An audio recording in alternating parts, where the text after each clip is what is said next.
फिलहाल और बड़ी अपडेट इस बीच जो आ रही है वो बताते चलो और उसके बाद चर्चा जारी रहेगी। पूर्वी यूक्रेन की जंग पर यूक्रेन के प्रेसिडेंट ज़ेलेंस्की ने एक स्टेटमेंट दिया है, उनका बयान सामने आया है। वो बयान क्या है इसके बारे में भी आपको हम बताएंगे। लेकिन रूस की धमकियों के बीच नाटो का जंगी एक्शन देखने को मिला है, ये जान लीजिए। कल से बाल्टिक सी में शुरू हो जाएगी सबसे बड़ी वॉर एक्सरसाइज, जिसमें 14 नाटो मेंबर और 2 सहयोगी दर्जे वाले देश भी शामिल होंगे। बहुत बड़ी ये वॉर एक्सरसाइज है जो कि ठीक 24 घंटे बाद शुरू होने वाली है।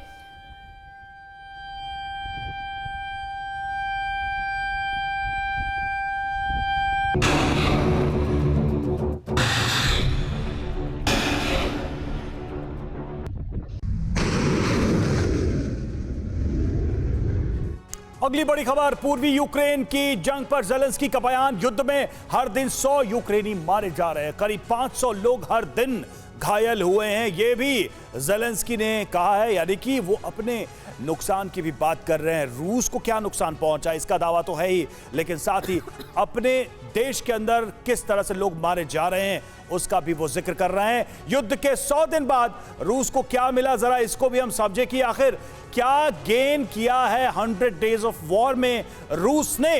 तो सबसे पहले बात, यूक्रेन के 20% से ज्यादा इलाके पर कंट्रोल है। ये 20% एरिया जो इस वक्त है वो पुतिन की रजीम के कंट्रोल में है। मारियोपोल सेकेंड नंबर, मारियोपोल से लेकर खेरसोन तक का कब्जा इस वक्त है रूस की सेना के तहत ये पूरा इलाका। नंबर 3, क्रीमिया तक लैंड कॉरिडोर का रास्ता साफ हो गया, ये बहुत पुराना सपना था पुतिन का। नंबर 4, ब्लैक सी से अज़ोव सागर तक रूस का बेड़ा।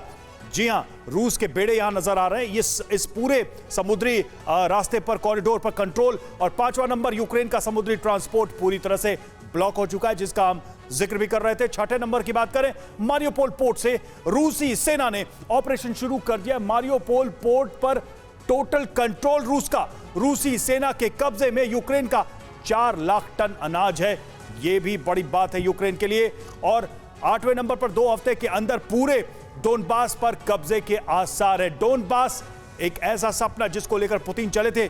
9वां नंबर, डोनेस्क लुहांस्क को आजाद कराने के करीब है रूसी फौज। नंबर 10, यूक्रेन के कई इलाकों को रूस में मिलाने की तैयारी पुतिन ने कर रखी है। जिन इलाकों पर इस वक्त रशियन फोर्सेस का कब्जा है वो रूस में मिला दिए जाएंगे।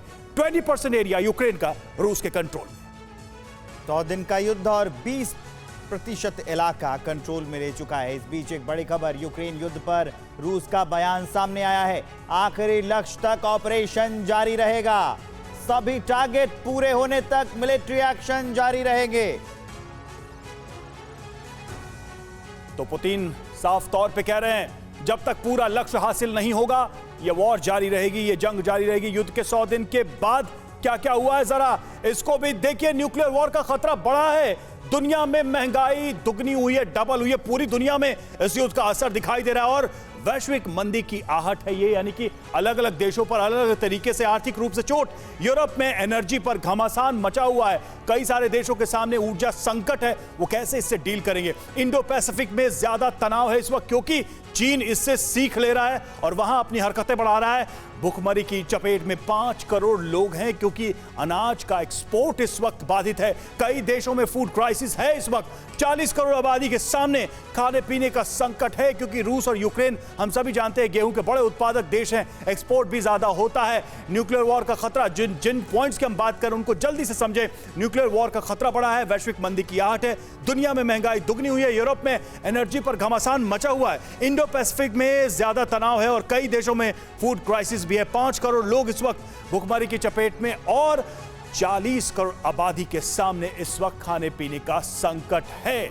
100 दिन के बाद ये हासिल हुआ है। सवाल यही है कि एक तरफ हार जीत की बात हो रही है, दूसरी तरफ मानवता पे संकट है और तीसरा मसला यह कि पूरी दुनिया एक नई आर्थिक लड़ाई में घुसने वाली है।